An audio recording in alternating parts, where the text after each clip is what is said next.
आप देख रहे हैं डीप स्टडी। आज हम इंग्लिश का चैप्टर करने वाले हैं, चैप्टर नंबर 5 ट्विन मेलोडीज। जैसे कि आपको पता है कि पार्ट्स में रहती है आजकल वीडियो, पार्ट 1 और पार्ट 2। तो हाँ, दिस इज पार्ट 1। तो आज हम इसका चैप्टर का मतलब इंट्रोडक्शन समझेंगे, कौन कौन से कैरेक्टर है इस चैप्टर में, और थोड़ा पढ़ेंगे।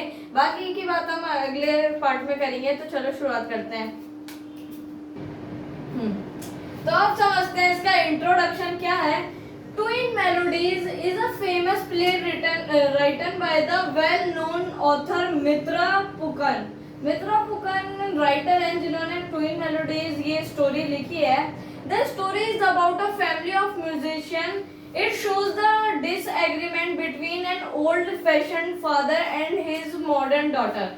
बेसिकली ये है इस चैप्टर में कि इसके जो फादर हैं वो इसकी बेटी के खिलाफ ही रहते हैं हमेशा, फिर एंडिंग में जाके वो इसके साथ हो जाते हैं। तो आगे पढ़ेंगे वो आपको समझ में आ जाएगा। तो सॉरी वो कुछ इशू आ गया था। तो अब बढ़ते हैं अपने अगले टॉपिक पर।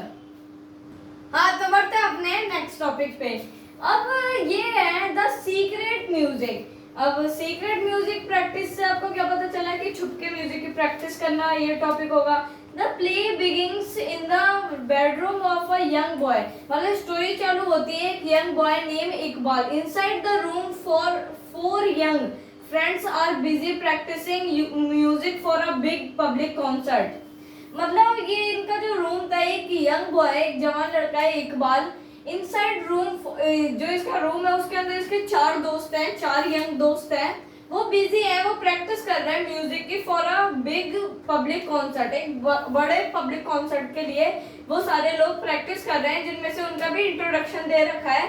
दे आर अभी 2 ही हैं, 2 और हैं, उनके बारे में बाद में बात करते हैं। पहले इन दोनों को समझे, थोड़े बोर्ड में जगह कम थी। पहला आता है श्रुति शर्मा। जो ये श्रुति शर्मा है, ये है आपकी main character of the play. मतलब प्ले की जो है स्टोरी की, वो है मेन कैरेक्टर है। और ये बजाती हैं वायलिन। जो इनका जो ग्रुप है म्यूजिक का, उसमें ये वायलिन बजाती है। वायलिन बजाने का इनका वो है ड्यूटी या काम।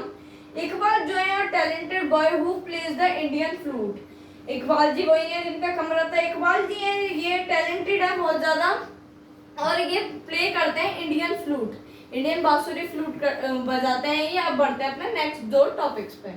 आगे बढ़ते हैं अपने दूसरे 2 कैरेक्टर्स के बारे में, उनका भी बहुत महत्व है। A boy who controls the rhythm on the table। जो अविनाश है तीसरे नंबर पे, वो एक बॉय है, वो कंट्रोल करते हैं रिदम ऑन द टेबल। मतलब जो साउंड की रिदम होती है उसे कंट्रोल करते हैं टेबल पर। और जो पीटर है वो भी एक बॉय है, वो brings modern sounds using an electronic keyboard. मतलब ये वो रखते हैं अपने पास कि एक मॉडर्न साउंड, एक नए जमाने का एक इलेक्ट्रॉनिक कीबोर्ड आता है, उससे ये आवाज निकालते हैं और उसका बजाने का काम है इनका। इनके पूरे ग्रुप की तो मैंने आपको इंट्रोडक्शन दे दिया कि कौन कौन है। ये 4 लोग थे, ये साथ में म्यूजिक की प्रैक्टिस करते हैं।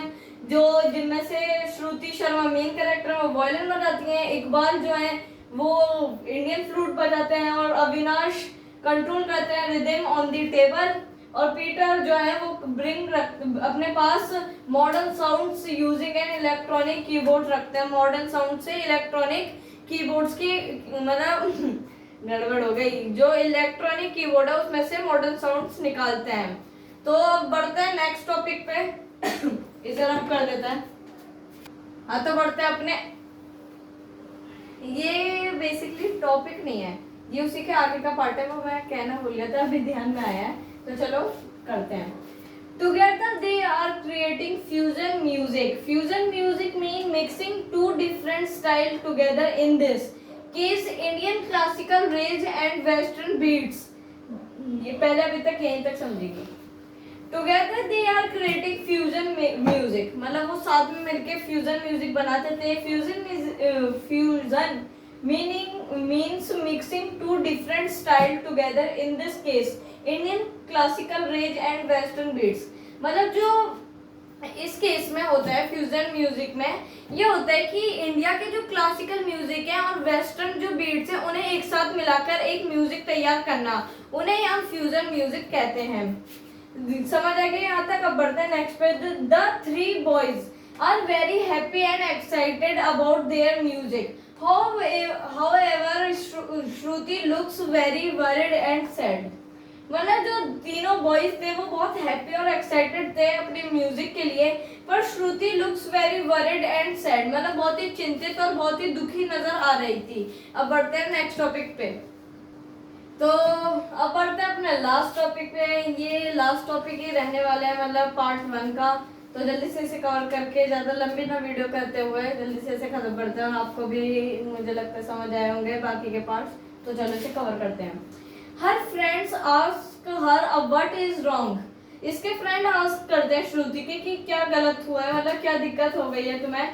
श्रुति tell them she is terrified of her father. ये श्रुति बोलती है कि वो अपने फादर से डरी हुई है। गुरु नवीन शर्मा, इसे याद कर लीजिएगा आप, क्योंकि ये पेपर में आता है कि उनके पापा का नाम क्या था, उनके फादर का नाम क्या था, श्रुति के फादर का नाम क्या था। Her father is a highly respected classical musician and the principal of the Sangeetika music school. इसके जो पापा थे, श्रुति के जो पापा थे, वो हाईली रिस्पेक्टेड, मतलब बहुत ही ज्यादा सम्मान वाले क्लासिकल म्यूजिशियन थे, और वो प्रिंसिपल भी थे संगीतिका म्यूजिक स्कूल के। जो जो पार्ट मैंने हाईलाइट करे हुए हैं वो आपको जरूर बिल्कुल दिमाग में बैठा लेना है, याद कर लेना है, क्योंकि ऐसे सवाल पेपर में आ जाते हैं उठ के कि उनके पापा का जो प्रिंसिपल थे, वो जो स्कूल के, वो किस टाइप का स्कूल था, उसमें पढ़ाई किया जाता था, ये सब वगैरह। He is a purist, which means he believes classical music must never be changed or mixed with other style। यहाँ पे he is a, मतलब ये थे कि जो इसके पापा थे वो बहुत ही पुरानी सोच के थे, मतलब वो बिलीव करते थे कि classical music must be never change, मतलब क्लासिकल म्यूजिक कभी भी बदल नहीं सकता, उसे ना तो हम अदर स्टाइल के म्यूजिक के साथ मिलाएं, उसे बिल्कुल सिंपल रहने दे, ट्रेडिशनल रहने दे, जो कि बहुत गलत है, क्योंकि समय के साथ बदलाव भी अच्छा होता है। Shruti has not told him about his concert because she know he will be furious. मतलब श्रुति ने उनको क्यों नहीं बताया था इसके बारे में, क्योंकि उनके पापा बहुत ही ज्यादा फ्यूरियस, मतलब बहुत ही ज्यादा इस चीज के बारे में उनसे बहस करते, कि मतलब एंग्री होते इस चीज के लिए कि मैंने, जबकि ये मुझे पसंद भी नहीं है कि ट्रेडिशनल म्यूजिक के साथ कोई छेड़छाड़ी करे, तुमने तभी इसे सीखा और तब भी तुम इसे कॉन्सेप्ट पे कॉन्सर्ट करने वाली उस चीज के, इस वजह से वो बहुत ही फ्यूरियस थे इस चीज को लेकर। तो बेसिकली यही था आज की वीडियो में। वीडियो पसंद आए तो लाइक शेयर कमेंट जरूर करना। मिलते हैं नेक्स्ट वीडियो में, तब तक के लिए बाय, थैंक यू।